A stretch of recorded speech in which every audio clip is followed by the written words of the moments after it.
Trevor the traction engine was enjoying his work in the Vicarage Orchard, birds were singing and apples were ripening on the trees. It was a lovely day. "Hello, Trevor," said James. "You look as bright and cheerful as my red paint."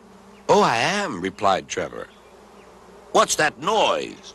"It's the bees," laughed Trevor. "They're all in these boxy things called beehives. I'm taking them to the station.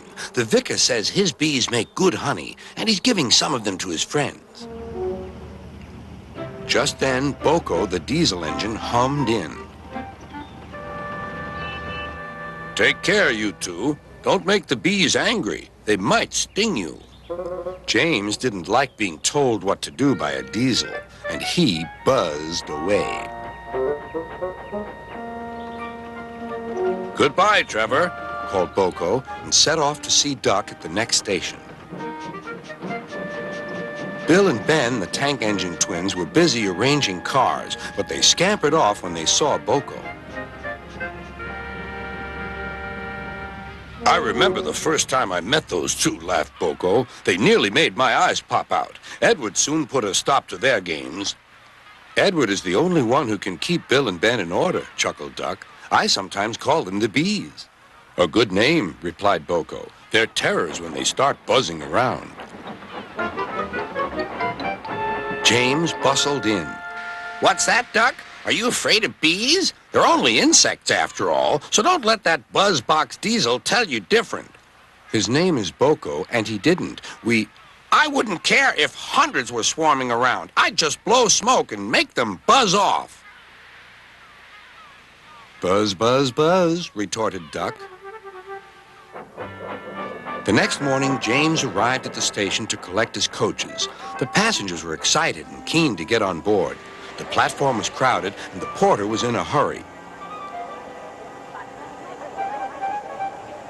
"Mind your backs," he shouted. Then there was trouble. The beehive fell and broke open.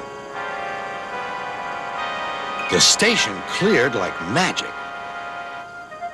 James heard a familiar buzzing. The bees were too cold to be cross, so they buzzed around the fireman, hoping he'd mend their hive. But he didn't understand, nor did his driver, so the bees turned to James. His boiler was nice and warm. Buzz off, hissed James.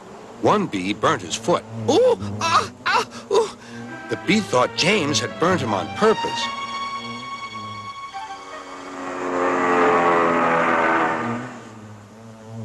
So it stung James right back on the nose. "Eee!" whistled James. He had had enough. So had his fireman and driver. They didn't notice till too late that they had left all their coaches behind. They tried everything to get rid of the bees. First, they spun on the turntable, but to no avail. They tried washing them off, but the bees clung harder to James's warm boiler. Then they tried smoking them off by going through a long tunnel, but still the bees wouldn't go away. "It's no good, James," said his driver. "We'll just have to go back to the orchard and fetch another hive." James's reply was drowned by the sound of buzzing. The vicar was waiting anxiously for James. When he arrived, the bees swarmed straight into their new home. "Come on, James," said his driver. "What you need now is a good hose down." Later that evening, James was resting in the shed when the vicar came to see him. "Thank you for saving my bees," he said. "It's a pity it's not Christmas. Then we could call you James the Red-Nosed Engine." Everyone laughed, even James. But instead, they decided to call James the Bee's Knees, which means they thought he was more useful than ever.